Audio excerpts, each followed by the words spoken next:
Assalamualaikum warahmatullahi wabarakatuh. Nama saya Roro Ajeng Isyahwa, NIM 1914201196, kelas Perbankan Syariah E. Di sini saya akan menjawab ujian tengah semester mata kuliah Bank dan Lembaga Keuangan Syariah. Pada pertanyaan pertama yaitu jelaskan mengenai dampak buruk dari implementasi riba dan maisir terhadap perekonomian. Riba dan maisir diharamkan oleh agama Islam karena memiliki dampak-dampak buruk pada aspek kehidupan. Salah satunya pada aspek ekonomi. Dampak-dampak buruk riba dan maisir dalam aspek ekonomi seperti menimbulkan mental pemalas. Contohnya pada bunga. Dengan membuangkan uang, maka kreditur akan mendapatkan tambahan dana terus-menerus dari waktu ke waktu. Hal ini memunculkan anggapan bahwa dalam jangka waktu yang tidak terbatas, kreditur tersebut akan mendapatkan pendapatan secara rutin. Begitu pula dengan saham. Ketika seorang investor menanam saham, maka ia akan mendapatkan keuntungan yang besar. Dengan hal tersebut akan menimbulkan anggapan bahwa dengan saham tanpa bekerja, seorang akan bisa mendapatkan keuntungan yang besar. Hal ini tentunya akan menimbulkan menurunnya inovasi dan kreativitas dalam bekerja. Dampak yang selanjutnya yaitu yang kaya semakin kaya, yang miskin semakin miskin. Contohnya dalam bunga. Seorang yang berpendapatan tinggi bisa menaikkan pendapatannya dengan membungakan pinjaman pada orang lain, sedangkan yang berpendapatan rendah tidak hanya kesulitan dalam membayar cicilan, tapi juga harus memikirkan beban bunga yang harus ditanggung. Begitu pula dengan maisir.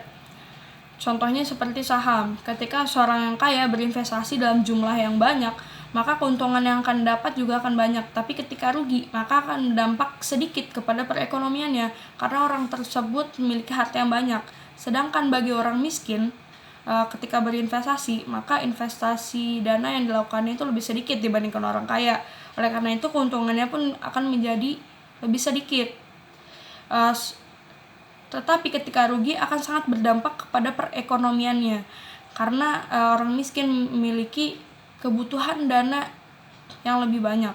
Hal ini tentunya akan mengakibatkan ketidakmerataan distribusi pendapatan dan meningkatnya kesenjangan sosial. Dampak yang selanjutnya yaitu menimbulkan adanya pengangguran. Contohnya dalam hal bunga, tingkat bunga yang tinggi akan menurunkan minat berinvestasi.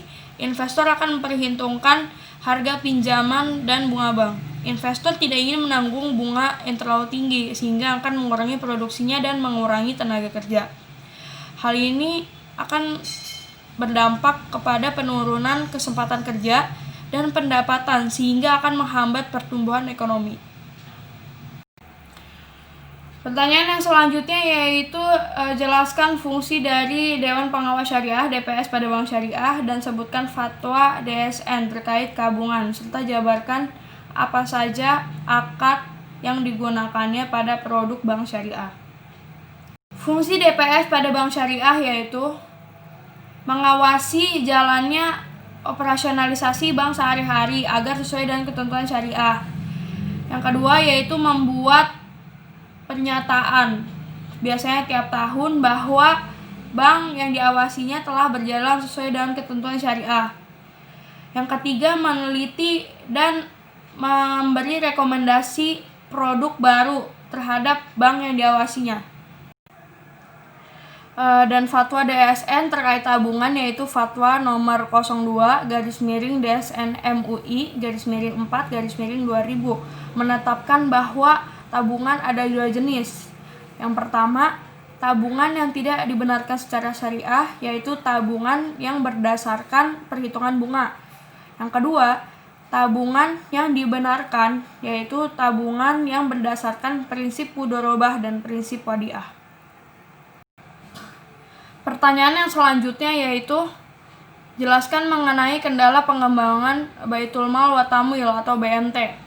Kendala pengembangan BMT yaitu yang pertama adalah akumulasi kebutuhan dana masyarakat kurang bisa dipenuhi oleh BMT. Yang kedua, walaupun BMT terkenal, masyarakat lebih memilih berhubungan dengan rentenir karena pemenuhan dana yang memadai dan pelayanan yang cepat.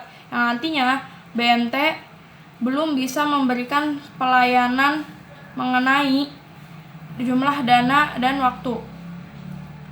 Yang selanjutnya, BMT memandang BMT lain sebagai lawan, bukan sebagai partner untuk mengeluarkan masyarakat dari permasalahan ekonomi yang tidak sesuai dengan prinsip syariah.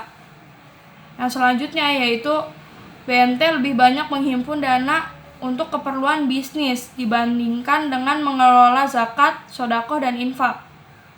Yang terakhir, BMT itu kurang dinamisasi dan inovasi karena kurangnya pengetahuan dari pengelola BMT itu sendiri.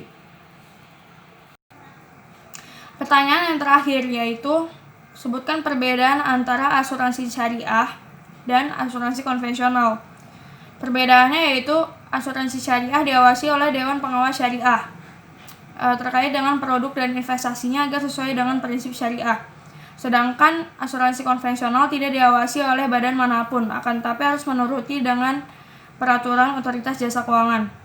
Yang kedua, akad yang digunakan pada asuransi syariah yaitu akad takafuli atau tolong-menolong, sedangkan akad yang digunakan pada asuransi konvensional yaitu tadabuli atau jual beli antara nasabah dan perusahaan.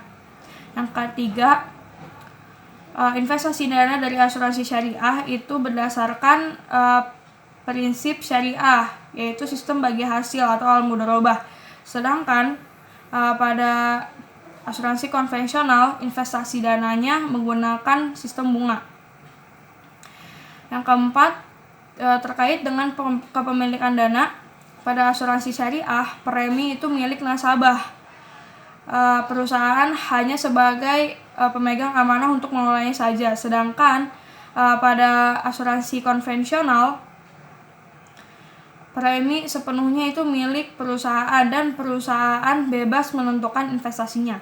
Yang kelima, pada asuransi syariah, pembayaran klaim diambil dari rekening tabarus seluruh peserta yang sudah diikhlaskan di awal untuk keperluan tolong-menolong bila terjadi musibah.